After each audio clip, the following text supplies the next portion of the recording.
wreath, you're gonna need one of these foam wreaths. I got mine at Hobby Lobby. That was the best deal I could find because I wanted a good sized wreath. Didn't want something too small. I will say at the Dollar Tree, they do have these wreaths, but they're not tiny, but they're about half this size maybe.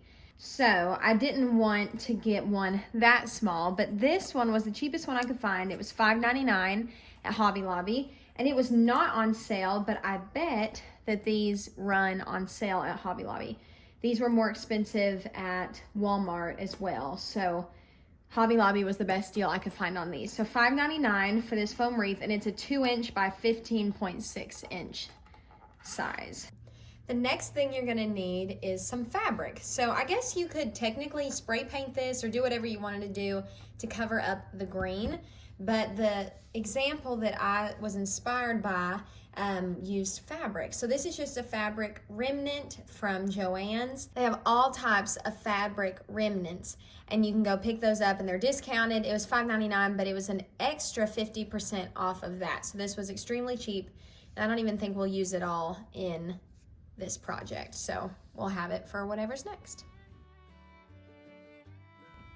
Okay, so this does not have to be fancy or perfect, but I'm going to cut this into strips using my fabric scissors. And if y'all do not have fabric scissors and you are about to cut fabric, I would recommend going and investing in a pair of fabric scissors. I did a project a couple months ago for my niece, and I was trying to cut fabric with kitchen scissors, and I thought that it was going to be impossible. Well, then I picked up a pair of fabric scissors, and it changed the game.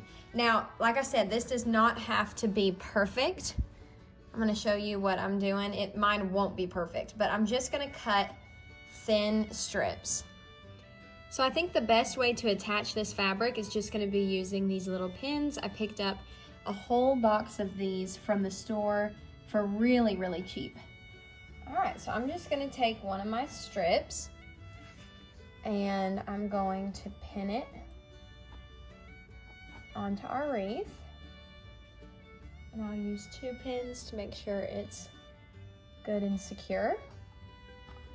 And then I'm going to just wrap this fabric around the wreath. So nothing fancy, but it'll just give us a nice base to go off of for our wreath.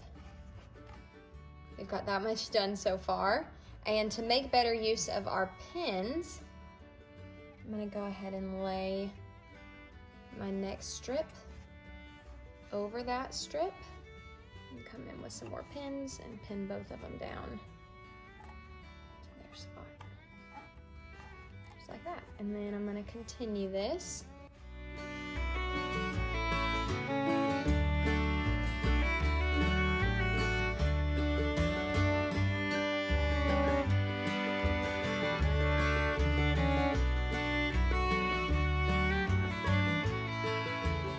So this is what it looks like when you are done.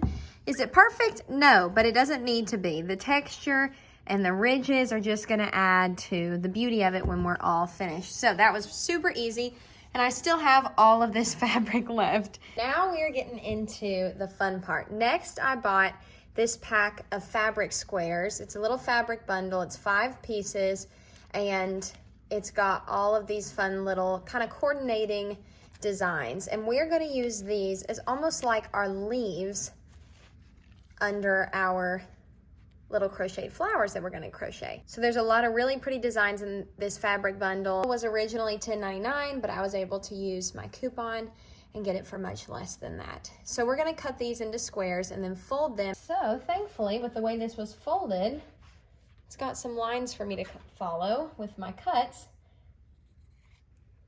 But we're just going to cut these into these little rectangular shapes. All right. So we have all of our pieces cut up, and we still have all of this fabric left. So that was definitely a good deal as well. I think that this will cover the whole wreath, but we will see.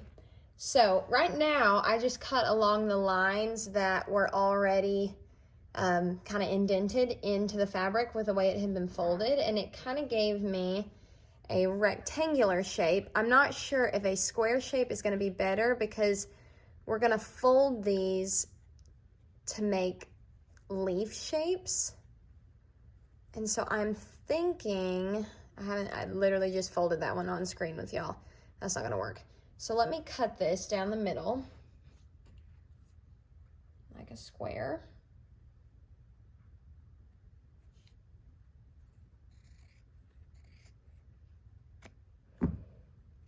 And I think that is going to give us, it's not a perfect square, but I think that is going to give us more of the shape that we are looking for.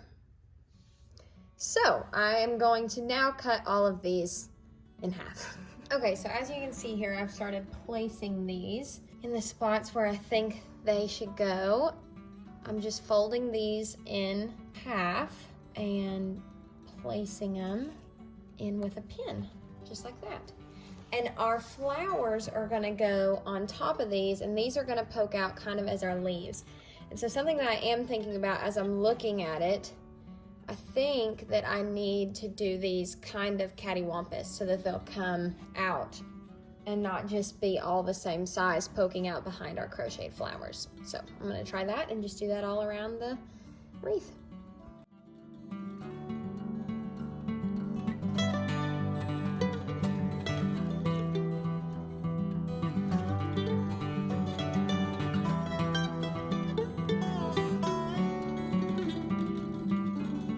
Okay, I wanted to show y'all how I crocheted some of these flowers. So one of the ones that I made starts with a chain of 4, like this, and then you slip stitch into the first stitch to make a ring. So there's your slip stitch, and we've got a little circle like this. So now we're going to chain 2, and we're gonna work 12 double crochet into our circle. So to show you what we're doing here, yarn over, insert into the middle of our circle that we made, pull through, yarn over again, pull through 2, yarn over, pull through 2. And our chain 2 does count as a double crochet here, so that means we would have 1, 2, 3, 4, if that makes sense. If you have never crocheted before, I don't think flowers would be the easiest place to start, but it's definitely not like an advanced, super advanced thing to do, but it's not as easy as starting with like a blanket or something that is more flat. Sorry, there we go. I had a tangle in my yarn. So we're just working that double crochet around our circle until we get 12 double crochets. So once you have 12, you're gonna slip stitch to the top of that chain 2, which is right here, and work a slip stitch. And then I like to just pull that tail in the back to kind of pull all that together. So now we just have the center of what's gonna be our flower. All right, so now to make our petals, we're gonna start with a chain 2 and turn. So we're gonna work a half double crochet into the same stitch as our chain 2. Then we're gonna work a double crochet, and then we're gonna work a triple crochet,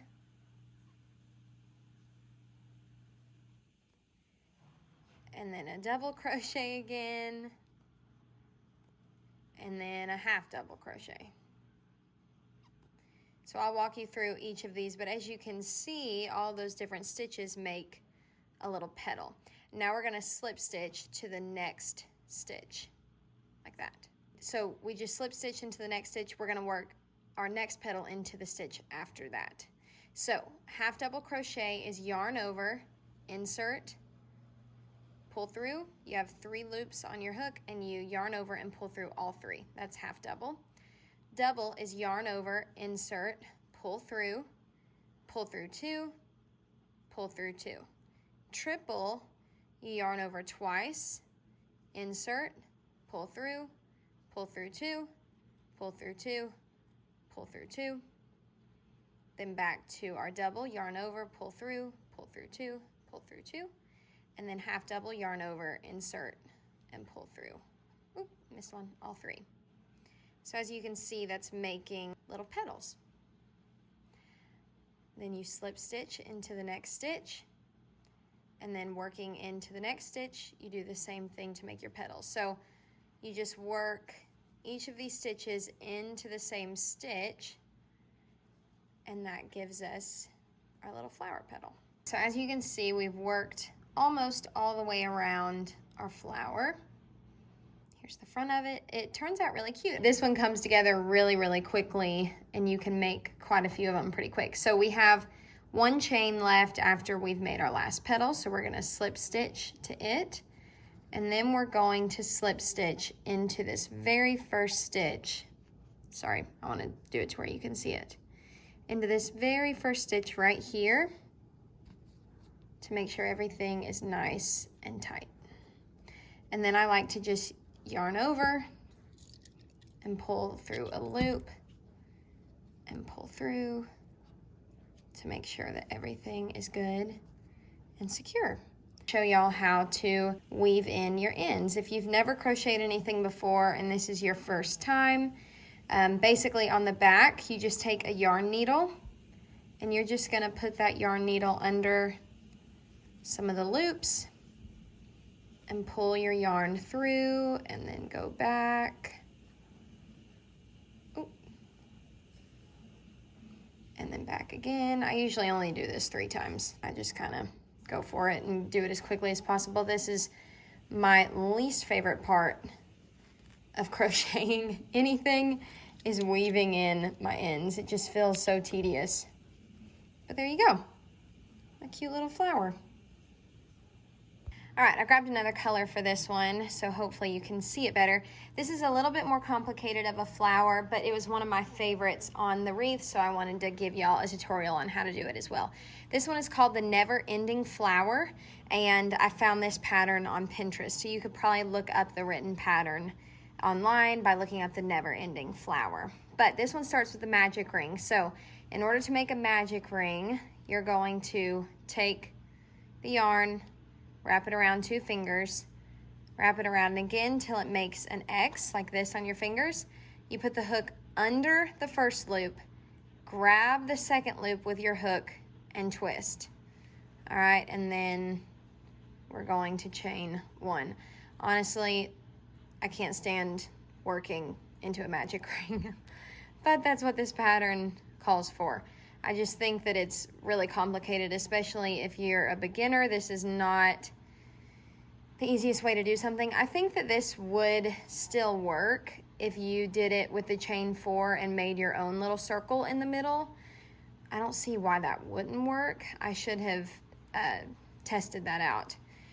So if you are a beginner and you're wanting to make this flower, maybe try doing that, because this one starts almost the same as the last one with 12 double crochet into the ring, except this time it's a magic ring and not a chain of 4 that we've joined together with a slip stitch.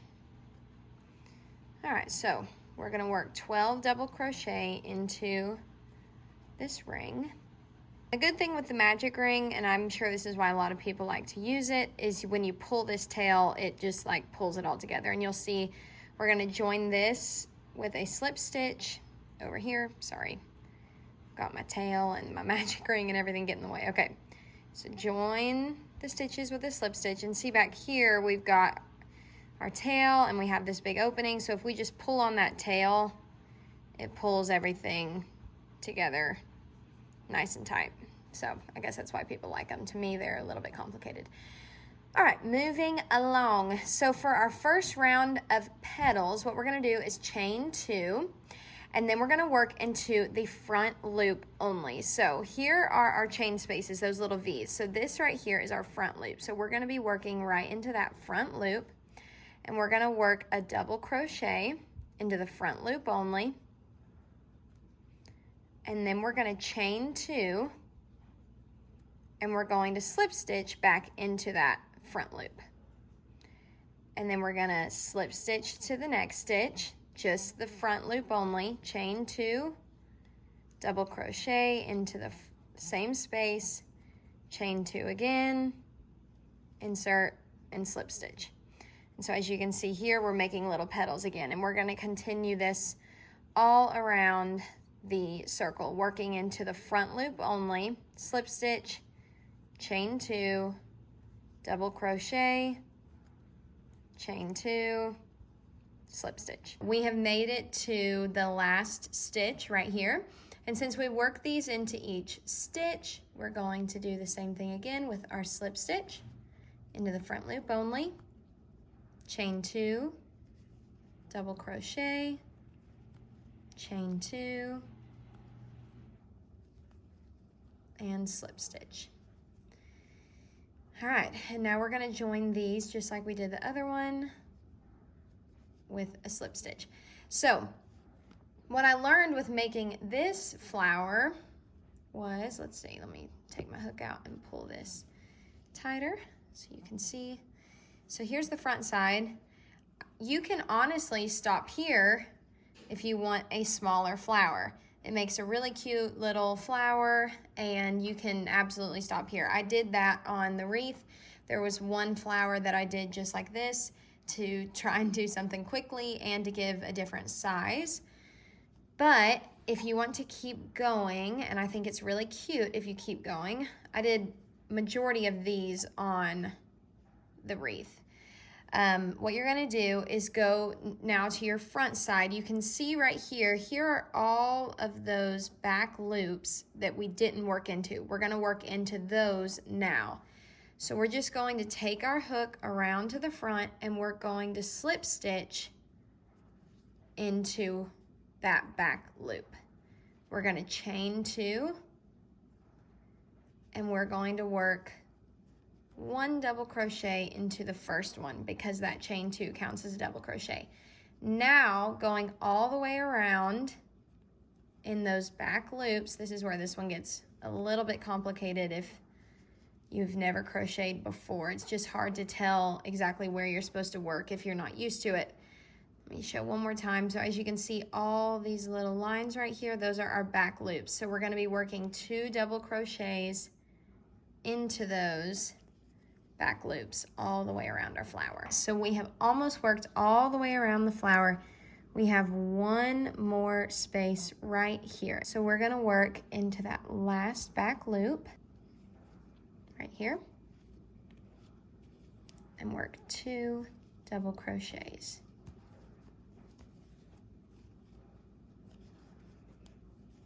And then we will slip stitch into that first chain,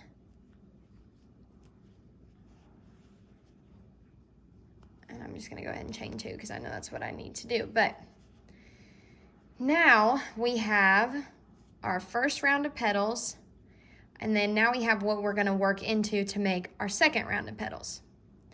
So you've got your chain 2, you're going to yarn over, and you're going to work into the front loop only again, all right? So working into the front loop only, you're gonna double crochet, yarn over, front loop only, double crochet into the next one, and then chain 2,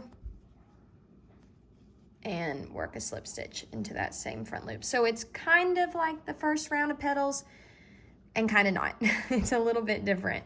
So slip stitch into the next stitch, front loop only, chain 2, work a double crochet, then go to your next stitch, front loop only, work a double crochet, chain 2, and then slip stitch into that same stitch. And continue that all the way around the back of your flower.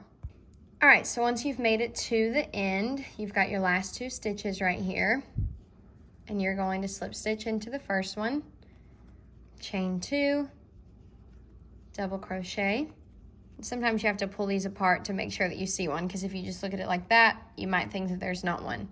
But there is one last one right there. So yarn over, insert into that front loop only, double crochet, chain 2, slip stitch back to the same stitch, and then we are going to go into this stitch right here and work a slip stitch.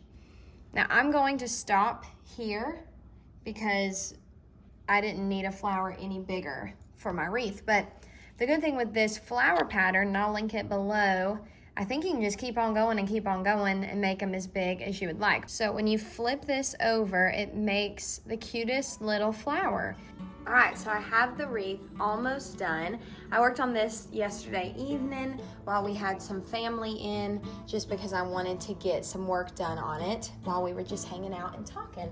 So I didn't film the whole process, but I saved this little last spot open to show y'all how I've been attaching my flowers and how I've been sewing my buttons on. To me, sewing buttons on is super simple, and if you've never done it before, you might not think that it's going to be that simple, but I promise it is very simple.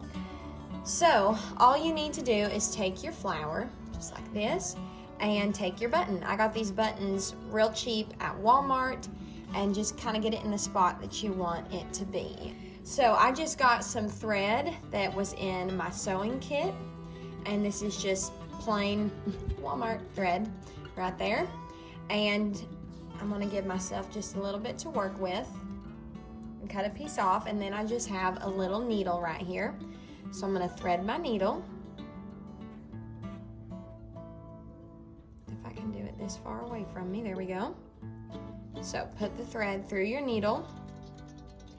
And then what I like to do is start on the underside. So basically, no rhyme or reason to it. We're just gonna stick the needle through the underside, all right, of our flower, right here. And then just put it through one of the holes on the button. Then pull your thread through, but leave yourself just a little bit of a tail down there to work with.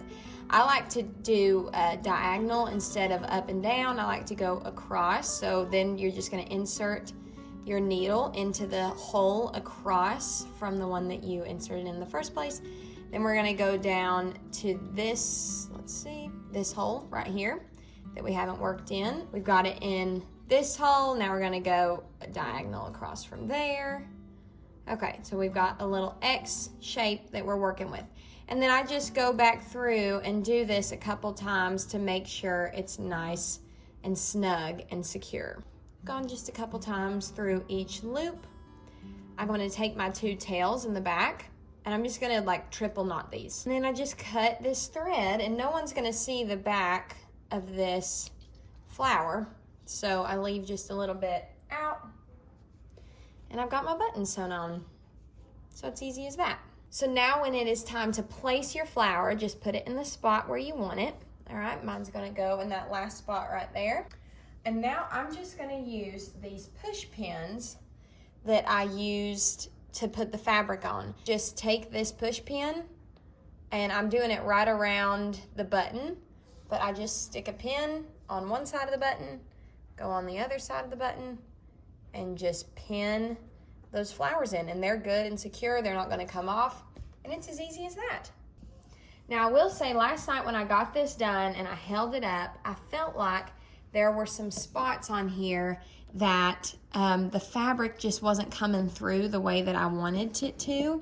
So I've actually gone back through and I've added more fabric in some spots that just seemed kind of empty, because I want that fabric to come out behind these flowers and kind of fill out the wreath and make it look a little bit fuller. But basically what I did is I just looked at the spots that I felt like could use a little bit more fullness. So I just turned the wreath around until I found a spot that I felt like could use a little bit more fullness. And I added quite a bit last night, so now I'm trying to find a dead spot. This right here, underneath this one, could probably use another guy. So basically all I'm doing is just kind of pushing back that flower because it's already attached, and I'm just adding this, and I'm gonna pin it up at the top so that we have a big tail pretty much kind of coming off as our leaf.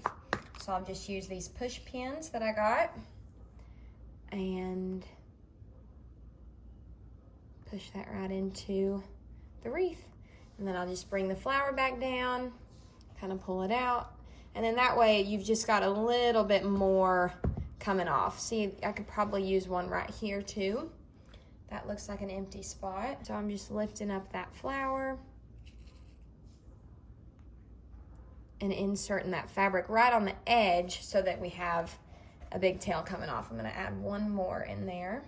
I have really enjoyed making this wreath. It's been a lot of fun, and I've been able to be creative with it and just kind of make it up as I go, which is fun. Sometimes it's fun. Sometimes you look at projects that you're making up as you go and you're like, is this gonna be hideous? But then you get done and usually it works out in the end. You just gotta trust the process. All right. So I think that that looks really nice, and all of the edges look nice and full, and you've got that fabric coming out of all of the edges. So the last thing we need to do is hang it up on our front door. I really hope you enjoyed this video on how to make this cute summertime wreath. I could not be more happy with how it turned out. Let me know in the comments what you would like to see next, and be sure to subscribe if you haven't yet. We'll see you on the next one.